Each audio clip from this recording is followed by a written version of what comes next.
देवी और सज्जनों, अस्सलाम वालेकुम, नमस्कार। आज के इस वीडियो में हम पढ़ रहे हैं प्रॉपर्टीज ऑफ द रिसेप्टर्स। ये जो रिसेप्टर वाला चैप्टर है हम सेम्बुलिंगम से पढ़ रहे थे, इतना हम डिस्कस कर चुके थे चैप्टर नंबर 139। अब यहाँ पर हम देख रहे हैं what are the properties of the receptor. सबसे पहली जो प्रॉपर्टी है that is specificity of response, which is Muller's law.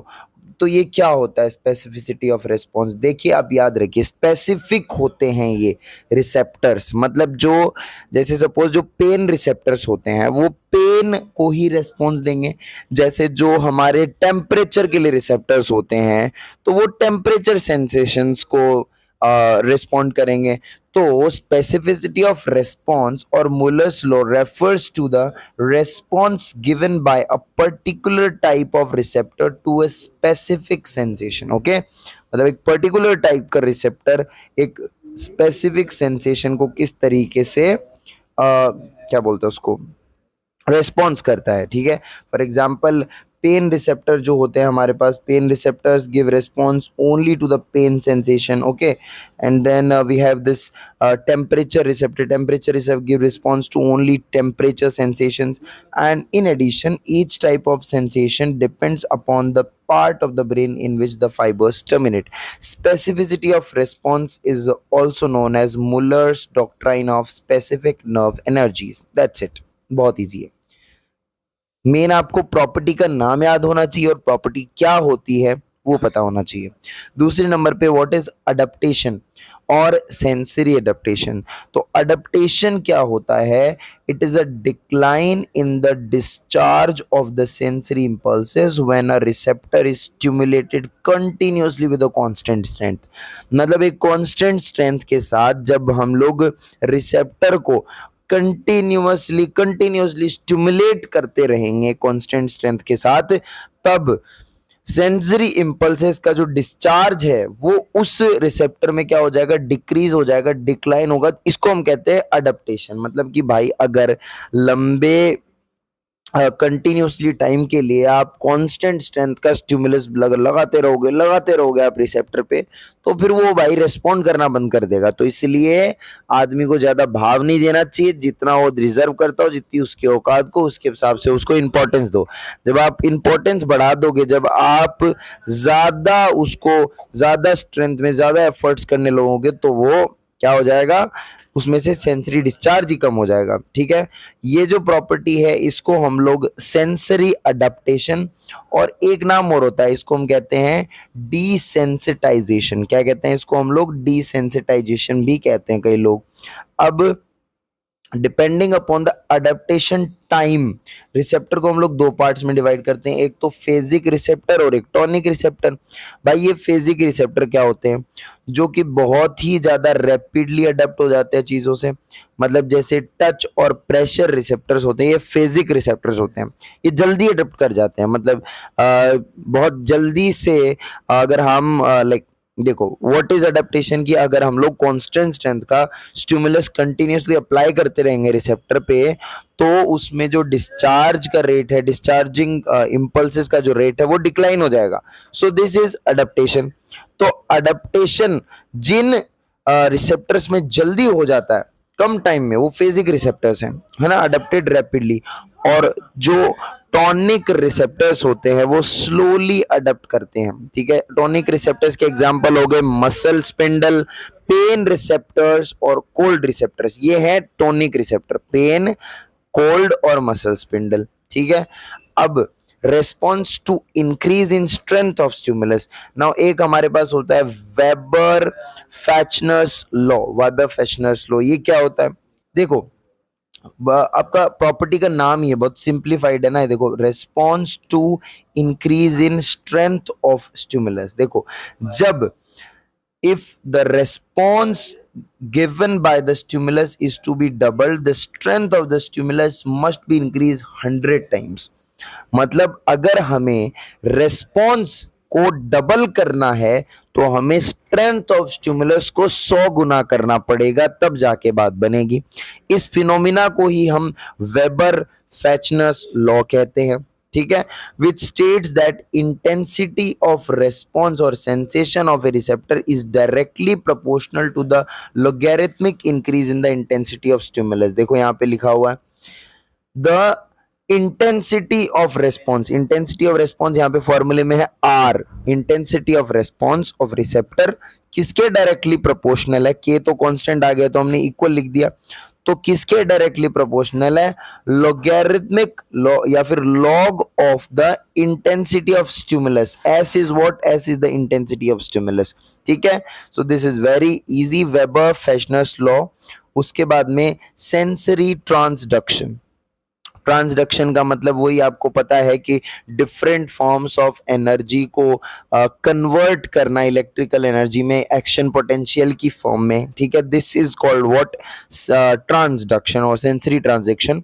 So it is in a receptor is a process by which energy, जिसको हम स्टिमुलस कहते हैं in the environment, is converted into electrical impulses या action potential in the nerve fibre. This is transduction का basic मतलब क्या होता है कि एक फॉर्म ऑफ एनर्जी को अनदर फॉर्म ऑफ एनर्जी में कन्वर्ट करना। दिस इज ट्रांसडक्शन, यस और नो।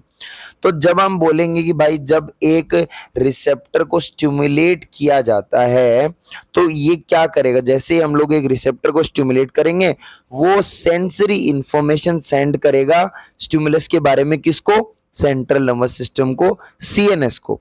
फिर उसके बाद एक सीरीज ऑफ इवेंट्स होगा जिससे ये रिसेप्टर पोटेंशियल डेवलप करेगा रिसेप्टर के अंदर, एक्शन पोटेंशियल फिर होगा सेंसरी नर्व के अंदर, फिर एक्शन पोटेंशियल कैरी होकर सेंट्रल नर्वस सिस्टम तक जाएगा।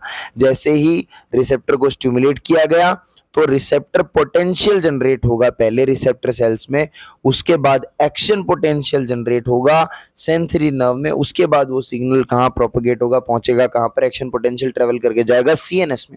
Okay, now sensory transduction varies depending upon the type of receptor. जैसे फॉर एग्जांपल जो कीमो रिसेप्टर्स हैं वो केमिकल एनर्जी को एक्शन पोटेंशियल में बदलते हैं, ठीक है। टच रिसेप्टर है वो किसको, मैकेनिकल एनर्जी को एक्शन पोटेंशियल में बदलते हैं। तो इस तरीके से अलग अलग टाइप का ये सेंसरी ट्रांसडक्शन है। फिर हम आ जाते हैं रिसेप्टर पोटेंशियल पे। तो what is this receptor potential बच्चों, receptor potential sorry receptor potential ये एक नॉन प्रोपगेटेड ट्रांसमेम्ब्रेन पोटेंशियल है। क्या है, नॉन प्रोपगेटेड टाइप का है, non propagated transmembrane potential difference है that develops when a receptor is stimulated, ठीक है। Non propagated receptor potential propagate नहीं करता है, ये इसको हम लोग जनरेटर पोटेंशियल भी कहते हैं, इसको हम लोग जनरेटर पोटेंशियल भी कहते हैं। एक बात याद रखना, मैं अगर आपसे पूछूं कि जो रिसेप्टर पोटेंशियल है और एक्शन पोटेंशियल है क्या ये सेम है, नहीं। देखो जो रिसेप्टर पोटेंशियल है it is not an action potential, ये एक्शन पोटेंशियल नहीं है। तो फिर भैया तो ये क्या है, it is a graded potential. ये सब मैं आपको पढ़ाऊंगा, ये क्या है, ग्रेडेड पोटेंशियल, ठीक है। ये आपका ग्रेडेड पोटेंशियल है, ठीक है। तो ग्रेडेड पोटेंशियल के और एग्जांपल अगर आपको कोई पूछे तो आप बता सकते हो ईपीएसपी यानी एक्साइटेटरी पोस्ट सिनेप्टिक पोटेंशियल, जो कि सिनेप्स में हमने पढ़ा था इससे पिछले वाले चैप्टर के अंदर। उसके बाद end plate potential, end plate potential in neuromuscular junction, electrotonic potential in the nerve fiber, these are all graded potential, these are all graded potential, ठीक है।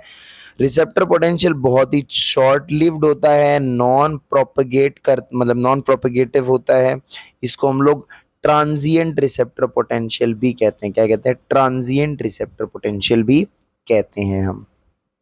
अब हम लोग आगे आएंगे, देखो ये जो फिगर है ये आपको ये शो कर रहा है कि देखो रिसेप्टर पोटेंशियल कैसे जनरेट हुआ। Receptor potential in Pacinian corpuscle, Pacinian corpuscle क्या सेंसेशन लेके जाती हैं, पेन का सेंसेशन लेके जाती हैं, आपको याद हो जाना चाहिए अब तक। तो Pacinian corpuscles receptor potential leads to the development of the local circuit which spread up to the first node with the capsule, it lead to development of action potential in the first node of nerve fiber। उसके बाद फिर तो चलता ही जाता है। जैसे before stimulation, ये अपना क्या है, पेनिसिलियन कॉर्पसल है, पेसिनियन कॉर्पसल है। तो ये जो पेसिनियन कॉर्पसल है ये पेन पेन सेंसेशंस को कैरी करता है। पेसिनियन कॉर्पसल क्या करता है, पेसिनियन कॉर्पसल प्रेशर को कैरी करता है, पेन को कैरी नहीं करता। किसको कैरी करता है, प्रेशर को कैरी करता है, ठीक है, प्रेशर सेंसेशंस को लेता है, ठीक है। तो दीज आर पेसिनियन कॉर्पसल्स। अब हम लोग ये जो हम पढ़ रहे हैं टॉपिक हमारा रिसेप्टर पोटेंशियल, तो हम लोग रिसेप्टर पोटेंशियल के लिए पेसिनियन कॉर्पसल को क्यों काम ले रहे हैं, मतलब इसको स्टडी करने के लिए, क्योंकि they are use to study receptor potential because they are large in size. तो आराम से पढ़ाई हो सकती है, ठीक है। ये हमारा नर्व फाइबर है, ये माइलिन शीथ प्रेजेंट है, पेसिनियन कॉर्पसल है, आपको दिख रहा है।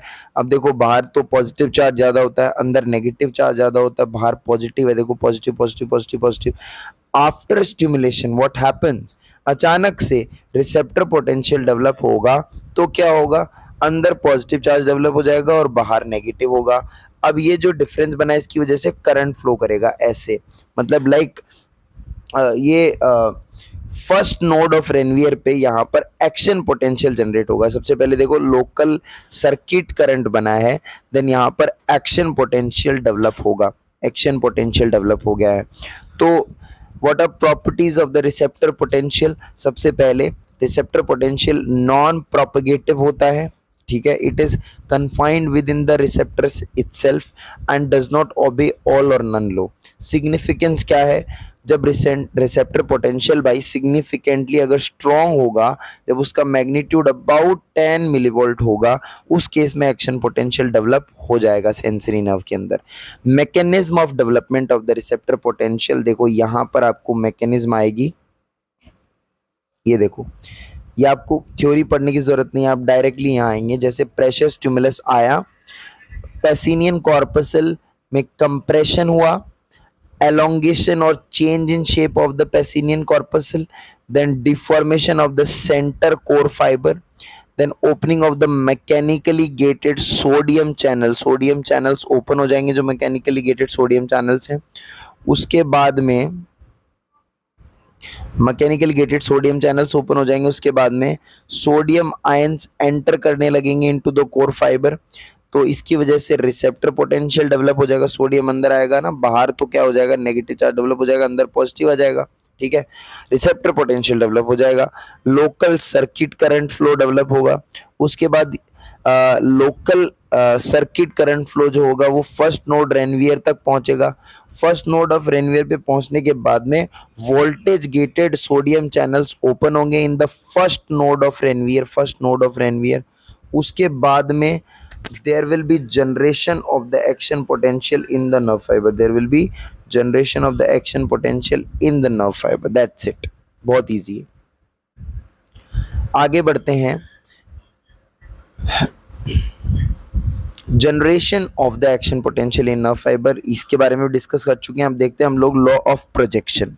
देखो लॉ ऑफ प्रोजेक्शन क्या होता है, जैसे एक जब हम सेंसरी पाथवे पढ़ते हैं फ्रॉम रिसेप्टर से लेके जब हम सेरिब्रल कॉर्टेक्स तक, सेरिब्रल कॉर्टेक्स तक हम जब सेंसरी पाथवे पढ़ते हैं, तब उस पाथवे में आप किसी भी पर्टिकुलर साइट पे along the course of the sensory pathway, sensory nerve along the course, अगर आप कहीं भी स्टिमुलेट करते हो, कहीं भी स्टिमुलस देते हो, तो irrespective of the site stimulated, हमारे पास जो स्टिमुलेशन होती है वो फील होती है रिसेप्टर पर ही, वो रिसेप्टर पर ही फील होती है स्टिमुलस। समझते हो मेरी बात को, stimulation felt at the receptor site only irrespective of the area stimulated.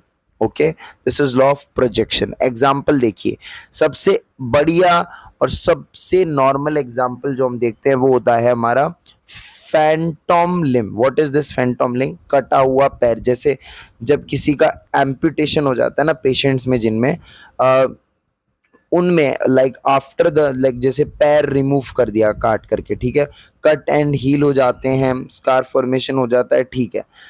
अब वहां पर आप ये सोचो जैसे ये पैर है किसी का, ठीक है, सॉरी ये तो पैर लग भी नहीं रहा, एक सेकेंड थोड़ा सा अच्छे से बना, जैसे सपोज ये पैर है किसी का, ठीक है, यहाँ से कट गया, अब यहाँ से कट गया तो यहाँ पे नर्व्स भी कटी होंगी, तो नर्व्स जो होंगी वो cut end of the nerve fibre ये स्कार के अंदर यहाँ पर ऐसे मर्ज हो जाएगा, ये स्कार सा बन जाएगा यहाँ पे, और sensations originating from the non-existing leg will reach the CNS. How? See, मैंने बोला कि the cut end of the nerve fiber are merged with the scar. If the cut end of the sensory fibers are stimulated during the movement of the thigh, patient feels as if the sensation is originating from the non-existing leg. समझे मेरी बात? मतलब जब cut end of the sensory nerve fibre से stimulus movement of thigh की वजह से like stimulus जाएगा सीएनएस तक, तब पेशेंट को ऐसा फील होगा कि यार ये सिग्नल तो यहाँ से आ रहा है, बट ये तो पैर वाला हिस्सा कट गया है तो एग्जिस्ट ही नहीं करता। तो ये चीज होती है। Sometime patient feels pain in non existing limb. This type of pain is called phantom limb pain. Okay, now first example ये बच गया। Somesthetic area in the right cerebral cortex receive sensation from the left hand is stimulated, sensations are felt in the left hand not in the head. समझे मेरी बात को?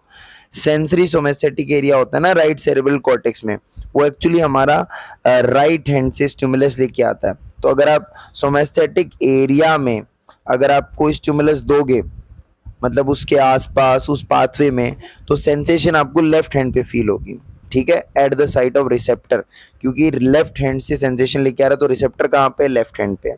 ये examples हो गए इसके। So that's all. ये नेक्स्ट चैप्टर होगा हमारा सिनेप्स, इसमें हम लोग डिस्कस करेंगे सिनेप्स के बारे में। आज के वीडियो के लिए सिर्फ इतना ही, मिलते हैं नेक्स्ट वीडियो में। Till then take care, bye bye, see you.